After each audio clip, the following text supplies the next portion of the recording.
ராஜஸ்தான் மாநிலம்னு சொன்ன உடனே பாலைவனம், வறட்சி, தண்ணீர் பற்றாக்குறை தான் நம்ம கண்ணுக்கு முன்னாடி வந்துட்டு போகும். இந்த மாநிலத்தை சேர்ந்தவங்க வேலை தேடி தமிழகம் உட்பட தென் மாநிலங்களுக்கு அதிகமா வராங்க. அதே சமயம் இந்த சவாலான நிலப்பரப்புல முன்னாள் தையல்காரரான ராமச்சந்திர ராத்தோட் தனது பூர்வீக நிலத்துல ஸ்ட்ராபெரி மற்றும் பிராக்கலிய பயிரிட்டு ஆண்டுக்கு 60 லட்சம் ரூபாய் ஈட்டி பலரை வியப்புல ஆழ்த்தியிருக்காரு. இவருடைய முன்னாள் விவசாய உத்திகள் உலகளாவிய விவசாயிகளுடைய கவனத்தை ஈர்த்திருக்கு. ராமச்சந்திர ராத்தோட்டுடைய வாழ்க்கை பக்கங்களை புரட்டி பார்த்தா அதுல அதிகமான துயரங்கள், கஷ்டங்கள் மற்றும் சவால்கள் தான் இருக்கு. ராஜஸ்தான் மாநிலம் ஜோத்பூர் மாவட்டத்துல இருக்க லுனி பகுதியை சேர்ந்த விவசாய தம்பதிகளுக்கு மகனாக ராமச்சந்திர ராத்தோட் பிறந்தாரு. சவாலான சூழ்நிலைகளை தான் வளர்ந்தாரு. குடும்பத்துடைய கஷ்டமான சூழ்நிலை காரணமா படிப்பை தொடர முடியாம விவசாய வேலைகளை செய்ய வேண்டிய நிலைக்கு தள்ளப்பட்டாரு. குடும்பத்தை நடத்துவதற்காக தையல் தொழிலை செஞ்சாரு. அதே சமயம் சுயநிதி மூலமா 12ஆம் வகுப்பு வரைக்கும் படிச்சு முடிச்சாரு. 2004ஆம் ஆண்டு அவங்க அப்பா இறந்துட்டாங்க. அதனால மீண்டும் விவசாயத்துல ஈடுபடணும் அப்படின்னு முடிவு பண்றாரு. அப்ப அவருக்கு வயசு 17 தான் ஆச்சு. பூர்வீக நிலத்துல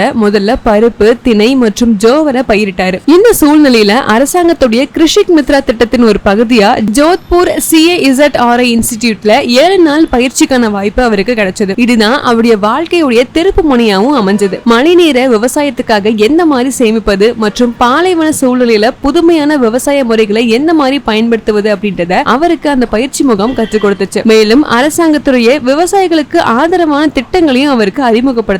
தோட்டக்கலைத்துறை அதிகாரி ஒருவரால் ஊக்கப்படுத்தப்பட்ட ராமச்சந்திர ராத்தோட் 2018ல பாலி ஹவுஸ் அமைச்சாரு. அதுல மழை நீரை பயன்படுத்தி வெள்ளரி சாகுபடி பண்ணாரு. அந்த மாவட்டத்துல எந்த ஒரு விவசாயம் செய்யாத சாதனைய வெறும் 100 சதுர மீட்டர்ல 14 டன் மகசூல் செஞ்சு சாதனை படைச்சாரு. இதையடுத்து தனது புதுமை பயணத்தையும் தொடங்கினாரு. பாலைவன பகுதியில ஸ்ட்ராபெரி மற்றும் சுரைக்காய்களை வெற்றிகரமா பயிரிட்டாரு. பெரும்பாலான பெண்களும் குழந்தைகளும் விரும்பி சாப்பிடும் ஒரு பழமா ஸ்ட்ராபெரி தான் இருக்கு. இது பெரி பழ வகைகள்ல ஒண்ணு. இந்த பழம் அதிக சுவை மட்டும் இல்லாம நல்ல மனமாவும் இருக்கும். ஸ்ட்ராபெரி பழத்துல vitamin C, folic acid, vitamin A, vitamin K, calcium, இரும்பு, பாஸ்பரஸ் மாதிரியான உடலுக்கு தேவையான ஏராளமான ஊட்டச்சத்துக்கள் நிறைஞ்சிருக்கு. ஸ்ட்ராபெரி பழம் மூலமா பல நோய்களை குணப்படுத்தலாம் அப்படின்னு சொல்றாங்க. முக்கியமா மேற்கத்திய நாடுகள்ல வாழும் மக்கள் ஸ்ட்ராபெரி பழங்களை அதிகமா சாப்பிடுறதால கேன்சரை எதிர்த்து போராடும் ஆற்றல் அவங்களுக்கு அதிகமா இருப்பதாக மருத்துவ ஆய்வுகள் தெரிவிக்குது. நம்ம உடல்ல சேர பல வகையான நச்சுக்கள் மற்றும் செல்கள்ல ஏற்படுற பல மாற்றங்களாலுமே புற்றுநோய் ஏற்படுத்துவதை இன்றைய காலத்துல அதிகரிச்சிட்டு இருக்கு. அதனால இந்த ஸ்ட்ராபெரி பழங்களை சாப்பிட்டு வந்தோம் அப்படின்னா புற்றுநோய் வராம தடுக்க முடியும்னு சொல்றாங்க. ராமச்சந்திர ராத்தோட்டுடைய வெற்றி அந்த பகுதியில பெரிய தாக்கத்தையே ஏற்படுத்தி இருக்கு. மற்ற விவசாயிகளும் அவங்க கிட்ட ஆலோசனைகளை கேட்டு புதுமையான விவசாய நடைமுறைகளை பின்பற்ற தொடங்கி இருக்காங்க. ஒரு உழவர் உற்பத்தியாளர் அமைப்பை நிறுவி சக விவசாயிகளுக்கு அவங்களுடைய விவசாய நடைமுறைகளை புதுமையா செய்ய அவர் உதவியிருக்காரு. அவரோட புதுமையான முயற்சிகளை அங்கீகரிச்சு 2018ஆம் ஆண்டுல மத்திய வறண்ட மண்டல ஆராய்ச்சி நிறுவனத்தின் விவசாயத்துல கண்டுபிடிப்புகள் திட்டத்தின் பிராண்ட் தூதராக இவர் நியமிக்கப்பட்டார். விதிவிலக்கான விளைபொருட்களுக்காக லுனி பிராந்தியத்துல சிறந்த விவசாயி அப்படின்ற பட்டத்தையும் இவர் பெற்றாரு. ராமச்சந்திர ராத்தோட் ஒரு பேட்டியில என்ன சொல்லியிருக்காரு அப்படின்னா,